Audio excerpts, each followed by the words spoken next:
Oh my goodness. Still in bamboo huts.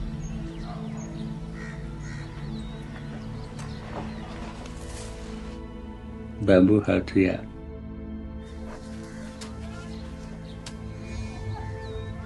It was just horrific.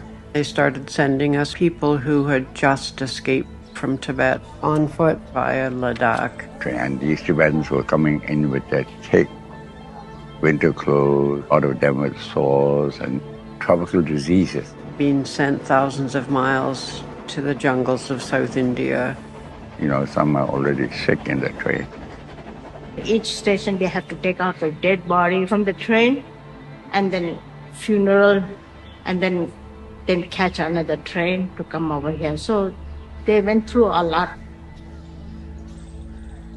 From monsoon rains for 3 months and mud up to your knees, poisonous snakes, and rats would invade our huts and tents.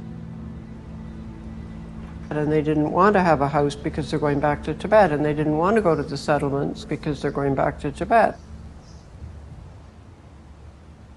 I mean, that went on for years. Trying to live in a forest, it was scary.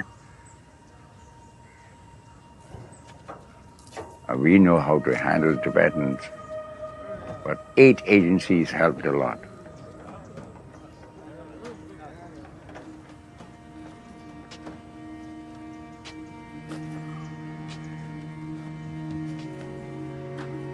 But I was young enough and able to bear that.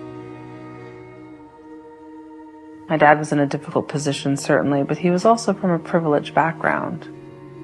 He could have gone off and had a much easier life. And certainly my mom could have.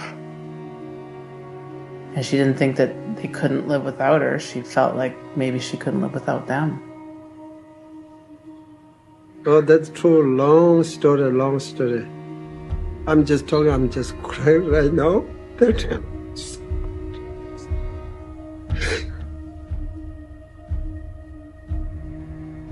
Both kids grow up.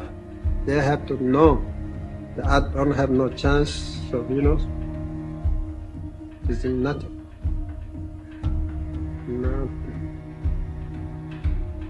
We grew up with all the pictures from those early days, and you just see, you know, young children who were skin and bones or didn't make it. Look how cute he was.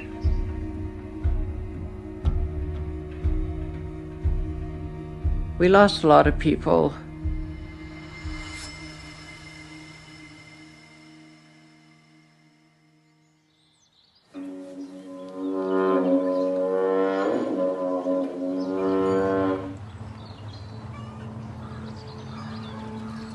He came to all the Tibetan settlements every year. The first time he came, when he came, he didn't have a proper house, had a tent for him.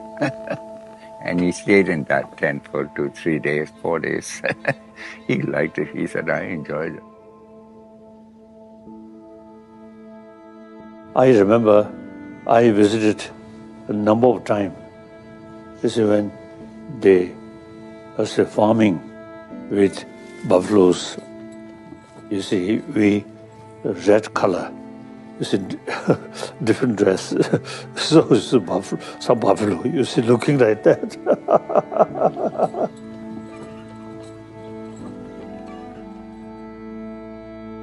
He likes to walk, go all over the place, go poke into everybody's kitchen or what they're cooking.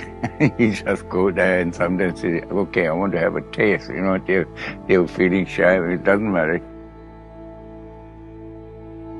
That generation, when we first, the settlement used to start, the facility very poor, really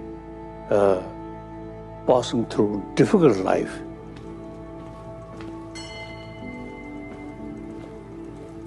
I don't know how well many people would fare if they lost everything. And not just lost, I mean, it was stolen.